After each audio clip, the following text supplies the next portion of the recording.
네, 안녕하십니까. 저는 대한빙상연맹 의무위원 나홍채입니다. 네, 저는 정형외과 전문이고요. IOC 인증 스포츠학 전문의를 하고 있습니다. 제가 맡은 부위는 골반 통증 및 부상에 대해서 알아보겠습니다. 일단 서해부 통증 및 손상에 대해서 알아보고 다음으로 통증의 임상적 분류, 그 다음 요약을 해보겠습니다.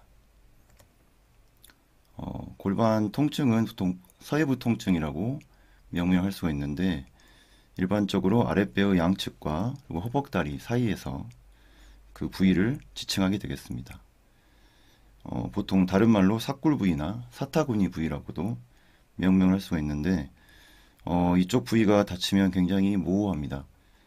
통증도 굉장히 모호하게 되고 여러 가지 회복적 구조가 복잡하고 또한 다양한 근육이 연결되어 있기 때문에 빠르게 진단을 하기도 굉장히 어렵습니다.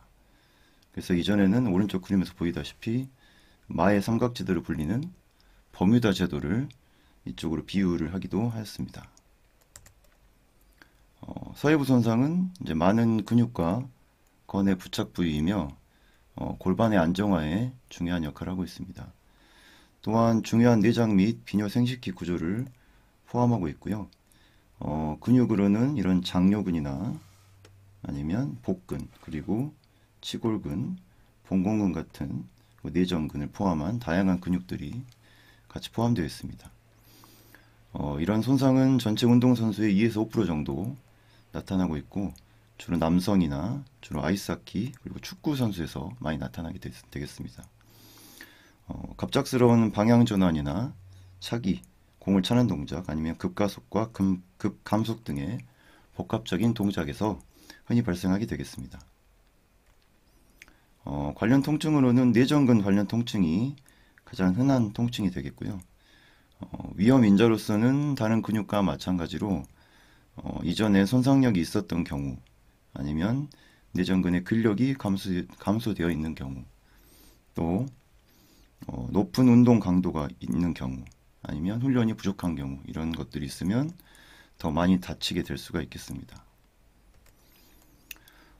이런 통증의 양상은 초기에는 운동 후반부나 끝난 후에 나타나는데 운동 끝난 이후에 통증과 경직이 올 수가 있고 통증이 더 악화되면 운동 즉시 통증이 나타나는 경우가 있겠습니다.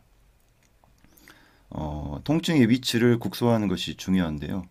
앞서 말씀드렸다시피 이런 사타구니는 굉장히 다양한 근육들이 붙어 있기 때문에 위치를 국소화하는 것이 어떤 구조가 손상을 유발하고 있는지에 대해서 파악을 할 수가 있고 하지만 여러 증상들이 겹칠 수 있기 때문에 가이드라인 정도로만 생각을 해야 되겠습니다. 다음으로 영상 장비를 이용해서 진단을 내릴 수가 있습니다. 우리가 흔히 알 수 있는 MRI나 초음파 등을 통해서 진단을 내릴 수가 있는데 여기서 중요한 것은 영상학적 검사에서 손상이 발견되더라도 실제로 선수들은 증상이 없는 경우가 있기 때문에 영상의학적 장비만을 이용해서 선수를 진단해서는 안 되겠습니다. 이런 서해부 손상은 계속 말씀드리지만 진단명이 아주 다양하고 유사한 용어들이 복잡하게 사용되어 왔습니다. 사타구니 손상, 서해부 손상, 삽부위 손상 등 골반 손상도 있고요. 이렇게 다양하게 표현되어 왔고 선수들도 증상이랑 부위를 정확하게 설명하지 못하는 경우가 많습니다. 예를 들어 뭐 아랫배가 아프다, 아니면 사타구니가 아프다, 아니면 기침을 하면 아프다, 다리를 들면 아프다, 운동 능력이 좀 떨어진다 이런 증상들을 표현하게 되는데 이런 증상들이 굉장히 애매모호하고 검사에 나오지 않는 경우가 꽤 많습니다. 그런데 이런 증상들이 이런저런 이유로 해서 진단이 어렵게 되고 만성을 가는 경우가 있기 때문에 조기 진단과 치료가 핵심이 되겠고 이런 것들이 만성으로 진행을 막는데 매우 중요하게 되겠습니다. 다음으로 분류입니다. 여러 가지 용어들이 혼용되어 왔었기 때문에 이것을 이제 정리할 필요성을 느껴가지고 2014년도 도하 세계학회에서 총 6가지 정도로 분류를 하였습니다. 그래서 1번 가장 많은 흔한 손상인 내전근 손상, 그리고 두 번째로 녹색 부분인 장요근 손상, 그리고 세 번째로 서해부 손상, 네 번째로 치골 관련 손상 등이 여러 가지 손상 등으로 분류를 할 수가 있겠습니다. 하나하나씩 간단하게 살펴보면 처음에 뇌전근 관련 통증을 알아보겠습니다. 뇌전근이라는 것은 우리가 다리가 이제 벌어지지 않게 하는 역할을 하는 것이므로 다리를 오므리게 하는 역할이 되겠습니다. 또한 2차적으로 고관절의 굴곡근 역할을 하고 있고요. 뇌전근 관련 통증은 이제 가장 흔한 급성 및 만성 서해부 손상이 되겠습니다. 그 중에서도 이런 장뇌전근 손상이 가장 흔하게 되고 공을 차거나 갑자기 방향을 바꾸는 동작 등에서 발생할 수가 있겠습니다. 이런 스케이팅에서는 이런 모든 골반과 골반 근육과 몸통 근육이 부하를 받게 되는데 이렇게 코너를 돌거나 출발을 할 때 더 많은 부하가 걸리게 되면서 골반 통증이 생길 수가 있겠습니다. 뇌전근 관련 통증도 마찬가지로 조기 진단이 굉장히 중요한데요. 조기 진단을 할 수 있는 이런 경고 신호를 빨리 알아채는 것이 중요하게 되겠습니다. 사타구니가 긴장되고 경직되고 불편하다. 또한 근력 저하 증상이 있으면서 통증이 있다. 달리는 속도가 감소하거나 아니면은 운동 능력 저하 증상이 나타나면 즉각 부하를 줄이고 휴식을 취해야 되겠습니다.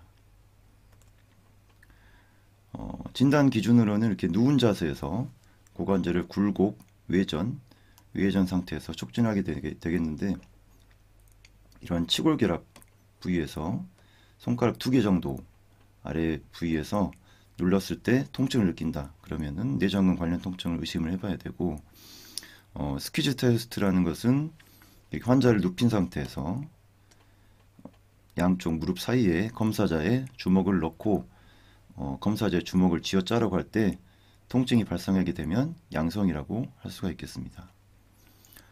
치료로는 이제 연습 프로그램을 기반으로 하고 이런 고관절이나 골반, 복부의 점진적인 근력 강화 프로그램을 포함한 보존 치료를 시행하게 되고 프로그램 시행할 때 뇌전근 스트레칭은 하지 않는 것이 좋겠습니다. 치료의 원칙은 통증 없이 실시를 해야 되고 이런 요추 골반의 안정성을 개선시키는 방향으로 나아가야 되면서 이런 코펜하겐 동작 등을 할 수가 있는데 이런 입증된 프로토콜을 이용해서 국소 근육을 강화시키는 재활 프로그램을 시행하게 되겠습니다. 운동 후 복귀에서 보면은 보통 이렇게 8에서 12주가 걸립니다. 생각보다는 이제 2-3달 정도 걸리는 기간으로 생각보다는 꽤 오랜 시간이 걸리기 때문에 인내심을 가지고 천천히 재활 프로그램을 시행해야 되고 이렇게 운동으로 복귀 시간이 오래 걸리는 경우가 있는데 이런 경우에는 이제 MRI에서 근육의 결손이 보이는 경우나 아니면 골인대 접합 부위에 손상이 있을 경우에 복귀가 더 오래 걸리게 되겠습니다. 두 번째로 장요근 관련 통증입니다. 장요근은 이제 고관절의 가장 강한 굴곡근인데요. 이런 장근과 그다음에 요근 두 가지 근육이 연결돼서 생성되는 근육이고 이런 대퇴부에서부터 허리까지 연결되는 아주 긴 근육이 되겠습니다. 이런 손상은 서해부 손상에서 이제 두 번째로 흔한 손상이 되겠고요. 주로 공차기 동작에서 급성으로 발생을 하게 되겠습니다. 의자나 차에서 앉았다 일어날 때 혹은 계단을 오르내릴 때 통증을 호소할 수가 있습니다. 진단 기준으로는 이제 하복부나 서해 인대 부위에 압통을 느낄 수가 있는데 통증 부위가 이제 뇌전근과 비슷하지만 뇌전근은 이쪽 통증인 반면에 장요근은 약간 더 바깥쪽에 위치를 하게 되겠습니다. 그래서 감별을 할 수가 있고 실행해 볼 수 있는 테스트는 토마스 테스트라는 게 있는데 토마스 테스트는 이렇게 환자를 눕히고 건강한 쪽, 즉 건측에 다리를 굴곡을 이렇게 시키면 건강한 사람은 이쪽이 이렇게 반듯하게 펴져 있는 반면에 장요근 관련 통증이 있는 환자들은 이렇게 고관절이 굴곡되면서 들리게 됩니다. 그래서 이런 것을 토마스 테스트 양성이라고 표현할 수가 있습니다. 치료는 아직 확실하게 치료 프로그램은 없으나 고관절의 굴곡근을 강화시키고 골반 근육 안정화시키는 치료 프로그램을 시행할 수가 있고 뇌전근보다는 조금 더 짧게 4에서 6주 정도 있으면 운동 복귀가 가능하다고 되어 있습니다. 세 번째는 이제 서해부 관련 통증입니다.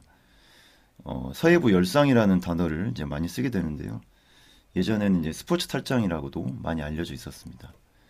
이것 또한 진단명이 다양하고 유병률이 다양하게 나타나는데 진단 기준으로서는 이렇게 사타구니 부위에 통증이 있거나 하복부 통증 및 압통을 느끼게 되면 의심을 해봐야 되고 갑작스런 동작을 취하거나 재채기나 기침 혹은 발살발 동작 같은 복부 내 압력이 증가하는 동작을 하게 되면 악화되는 증상을 볼 수가 있습니다. 일반 탈장과의 차이점이라는 것은 일반 탈장은 실제로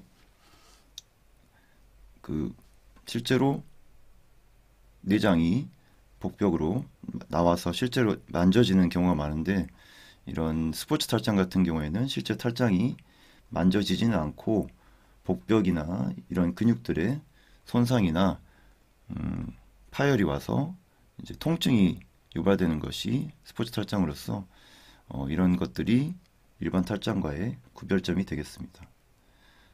치료로는 일단은 보존 치료를 시행하게 되고요. 2달 이상의 보존 치료를 시행함에도 통증이 지속되는 경우에는 이렇게 파열된 부위를 봉합해주는 수술을 시행해 볼 수도 있겠습니다. 다음으로 치골 관련 통증입니다. 치골 결합 부위에 이제 압통이 있으면서 통증을 호소하는 경우가 있을 수 있고 통증을 유발하는 저명한 테스트는 없는 실정입니다. 주로 치골염이나 스트레스 골절 형태로 나올 수가 있는데 이런 치골 결합 부위는 이런 압박력이나 골반의 움직임에 의해서 이런 압박력 또는 전단력을 받을 수가 있는데 우리가 주로 점프 후에 착지를 할 때 또는 한 발로 뛰어서 한 발로 착지를 할 때 아니면 커팅 동작 등에 의해서 전단력을 더 많이 받게 되는데요. 그때 손상을 더 유발할 수가 있겠습니다. 그래서 이런 피겨스케이팅 점프 동작 후에 한 발로 착지할 때 더욱더 많은 전단력을 받아서 이런 치골 관련 통증이 발생할 수가 있겠습니다. 엑스레이에서 이렇게 좀먹은 듯한 소견을 보일 수도 있고 MRI를 찍어보면 이런 치골 결합 부위에 신호 강도가 하얗게 증가되는 소견인 골수 부종 소견도 같이 볼 수가 있습니다. 하지만 이런 영상학적 검사에서 이렇게 이상 소견이 보이더라도 증상이 없는 선수들이 많기 때문에 이렇게 영상만을 가지고 판단해서는 안 되겠고요. 치료로는 아직까지 확실한 치료 프로그램은 없으나 골반 근육 안정화 운동에 집중을 하고 부가적으로 스테로이드 주사라든지 프롤로 주사 등을 시행을 해볼 수가 있겠습니다. 다음으로 이제 고관절과 연관된 서해부 통증에 대해서 알아보겠습니다. 우선 이제 유명한 게 대퇴비구 충돌 증후군이라는 게 있는데 말이 어렵지만 이게 대퇴골과 비구 그 사이에 뼈끼리 충돌이 돼가지고 그 주위에 연부 조직이 손상이 오는 것을 이야기할 수 있겠습니다. 진단 기준으로서는 이제 서서히 시작되는 고관절 앞쪽 통증이 생기게 되고 운동 시 더욱더 악화되는 특징을 보이게 됩니다. 그래서 진료실에 환자분들이 걸어올 때 이렇게 골반을 이렇게 손으로 잡고 오는 C사인을 우리가 볼 수가 있고요. 또한 고관절의 내외전이 소실될 수 있고 해볼 수 있는 테스트로는 이렇게 환자를 눕힌 다음에 고관절을 굴곡 그리고 내외전 시킬 때 통증이 유발되게 되면 양성이라고 할 수가 있겠습니다. 또한 엑스레이나 CT 그리고 MRI 등을 통해서 영상학적 소견을 볼 수가 있고 이런 대퇴비구 충돌 증후군은 세 가지 타입이 있겠습니다.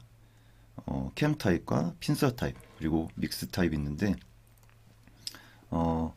이런 비구 쪽에 골 변형이 생기는 핀서 타입 그리고 젊은 남자한테 많이 생기는 대퇴골두와 경부 연결 부위에 생기는 캠 타입 그리고 캠과 핀서 타입이 혼재되어 있는 가장 흔한 타입인 믹스 타입, 세 가지 타입으로 나눌 수가 있겠습니다. 그 중에 이제 캠 타입은 이렇게 젊은 운동선수에서 많이 나타나는데, 이런 대퇴 골두와 경부 사이에 뼈가 이렇게 자라나는 권총 손잡이 모양의 변형을 볼 수가 있고, 또한 이런 캠 타입은 청소년기 운동선수에서 고관절 부하와 연관이 됐다고 알려져 있습니다. 주로 13세 전후에 성장판이 다치지 않은 운동선수에서 검사를 해봤더니 엑스레이에서 대퇴 경부와 골두 연접 부위에서 이렇게 골 변형이 서서히 일어나게 되고, 변형이 일어나다가 점점 더 일어나게 되고, 그러다가 성장판이 다치게 되면 거의 변형이 미미하게 되는 그런 것을 발견을 할 수가 있었는데, 이런 것들이 이제 청소년기에서 고관절 부하가 되면 캠 변형이 발생할 수가 있다는 것을 의미할 수가 있겠습니다. 이런 대퇴비구 충돌 증후군이 있으면 처음에는 활액막에 염증이 일어나게 되고, 염증이 일어남과 동시에 점점 더 발전을 하면 관절 와순 파열, 그리고 심하게 되면 관절염까지 올 수가 있겠습니다. 주로 캠 타입은 이런 비구와 그리고 대퇴 골두가 충돌이 일어나서 이 사이에 관절과 순이라는 구조물이 파열이 될 수가 있고, 핀서 타입 같은 경우에는 지렛대 원리에 의해서 반대편에 있는 비구 연골이 손상이 되는 경우도 있을 수 있겠습니다. 주로 약물 치료나 주사 치료, 재활 치료 등의 비수술적 치료로 시작을 하게 되겠고, 이렇게 고관절을 굴곡, 내외전시키는 충돌 동작은 하지 않는 것이 좋겠습니다. 증상이 지속되면 이제 내시경으로 수술을 하기도 하는데요. 서해부 통증이 없다고 하면 운동선수라고 해도 예방적 수술은 하지 않는 것이 좋겠습니다. 다음으로 관절와순 손상입니다. 관절와순 손상은 서해부 전방 깊은 부위에 통증이 나오게 되고, 대퇴부나 또는 엉덩이 쪽으로 방사통이 내려갈 수도 있겠습니다.